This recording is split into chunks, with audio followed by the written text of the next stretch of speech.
Good morning everyone, मैं हूं साकेत और आप हैं मेरे इस YouTube चैनल पे। बहुत बहुत स्वागत है आप सभी का मेरे इस YouTube चैनल पे। तो चलिए बिना समय गवाए हुए अपना ये क्लास स्टार्ट करते हैं। और ये जो क्लास है वो 8 क्लास के जीके का है।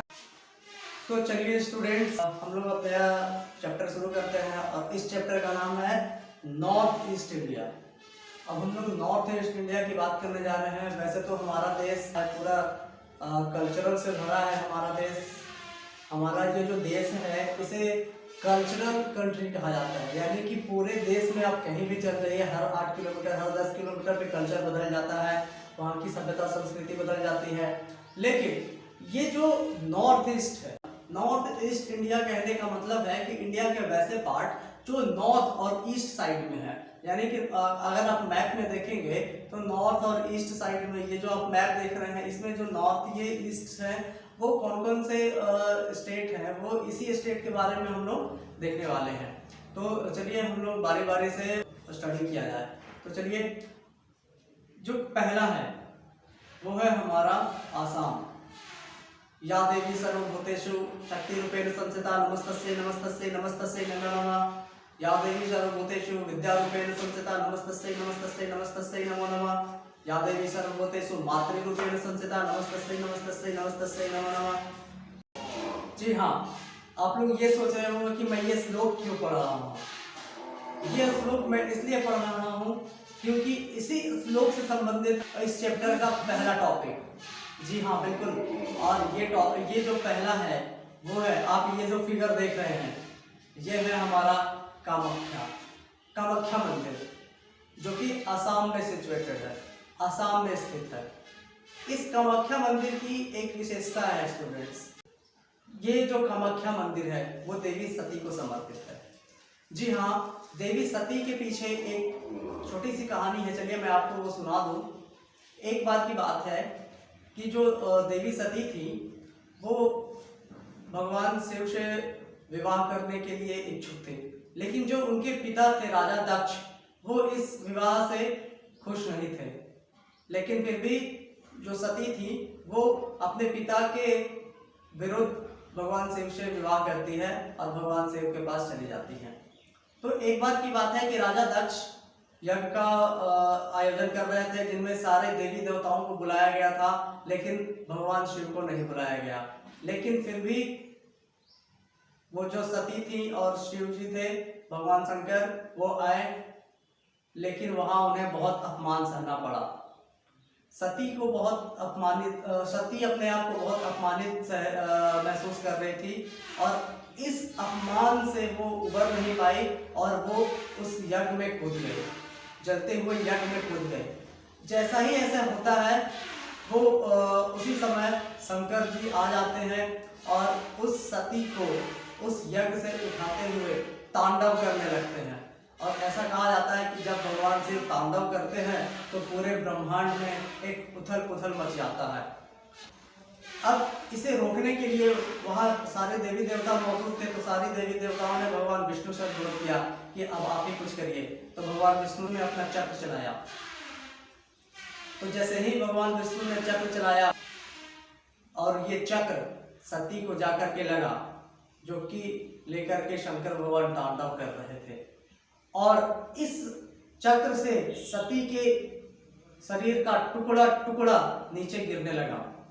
और ऐसी मान्यता है स्टूडेंट्स की, जहां जहां भी ये सती के शव का अंश गिरा वहां वहां एक विख्यात मंदिर हो गया।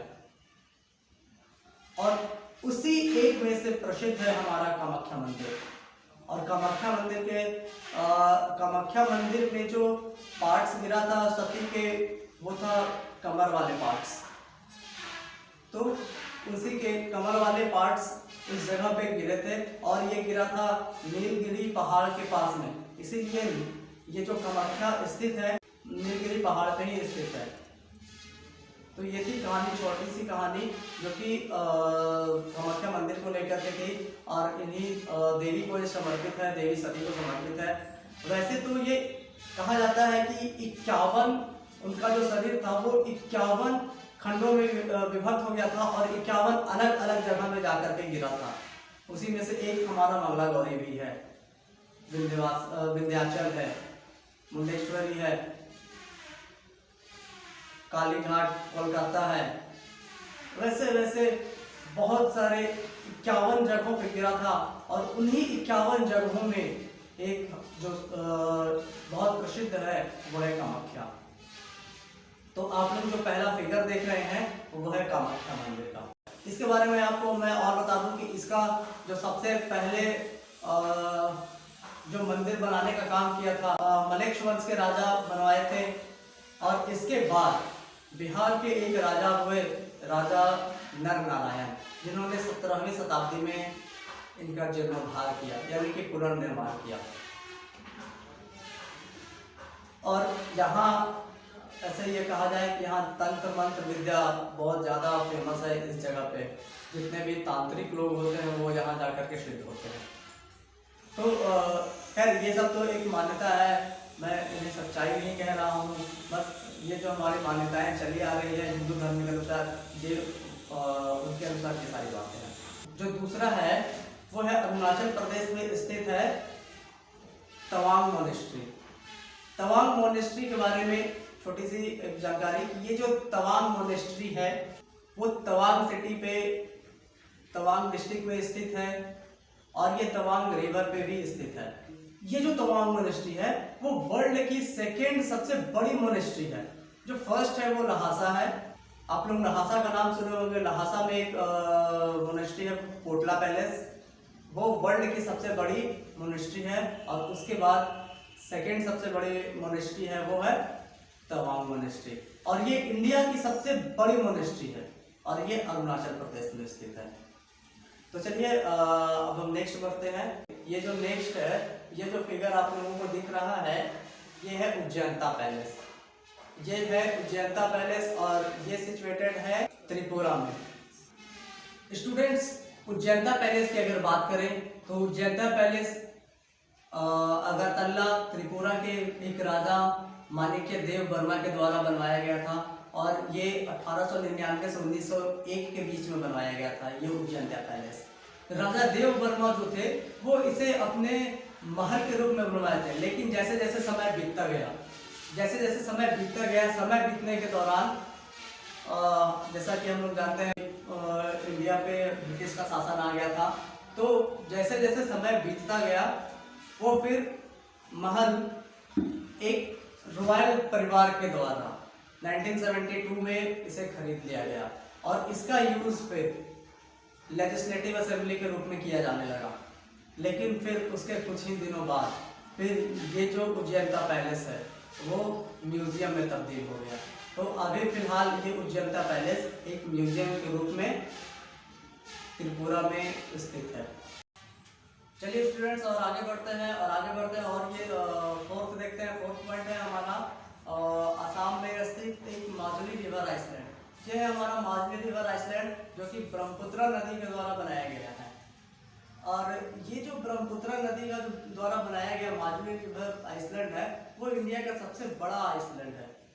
तो जैसा कि आप लोग फिगर में ही आप लोग देख पा रहे होंगे कि ये एक आइसलैंड है। और आइसलैंड क्या होता है, जो एक रिवर के द्वारा बनाया गया एक जगह होता है जहाँ पे बीचों बीच में जगह होते हैं और चारों तरफ से पानी होता है।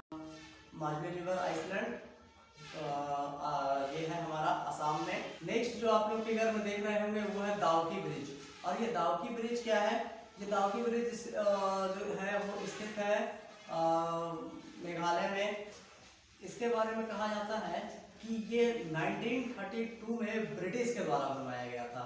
उमयोट नदी पर बना ये ब्रिज सुंदरता की एक मिसाल में से एक है। चलिए अब नेक्स्ट वो देखते हैं फांगकुई ब्लू माउंटेन। और ये जो है फांगकुई ब्लू माउंटेन ये है हमारा मिजोरम में। इसकी ऊंचाई की बात करें तो ये लगभग 2157 मीटर ऊंचा है। ये मिजोरम का सबसे ऊंचा स्थान है फांगकुई ब्लू माउंटेन। इसकी ऊंचाई लगभग 2157 मीटर है। चलिए स्टूडेंट्स अब नेक्स्ट देखते हैं और नेक्स्ट है वो है उमानंदा टेम्पल। उमानंदा टेम्पल की अगर बात करें तो वो है असम में सिचुएटेड है उमानंदा टेम्पल।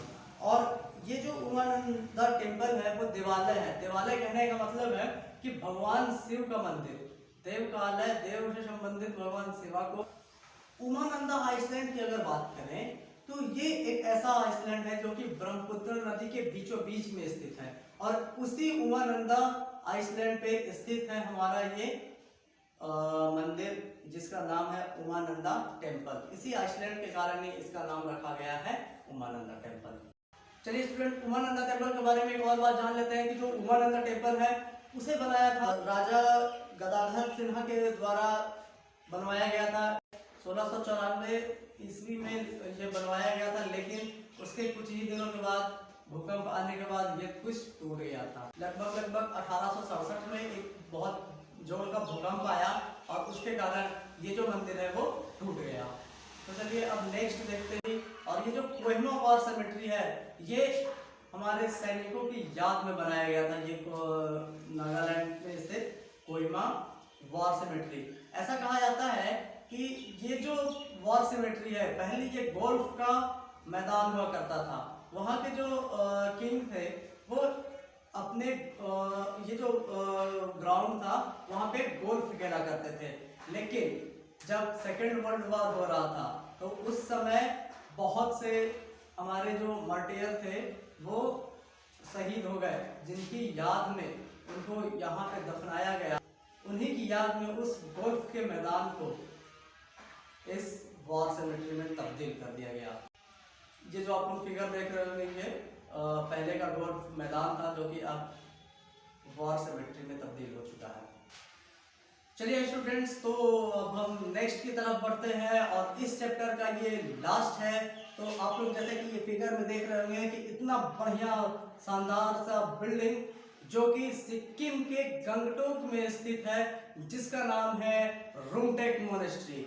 ये जो मोनेस्ट्री है वो बहुत ही आकर्षण का केंद्र है। जैसा कि आप लोग फिगर में देख सकते हैं कि फिगर में ही ये इतनी खूबसूरत है, जितनी खूबसूरती से इसे बनाया गया है ये वाकई इतना खूबसूरत है।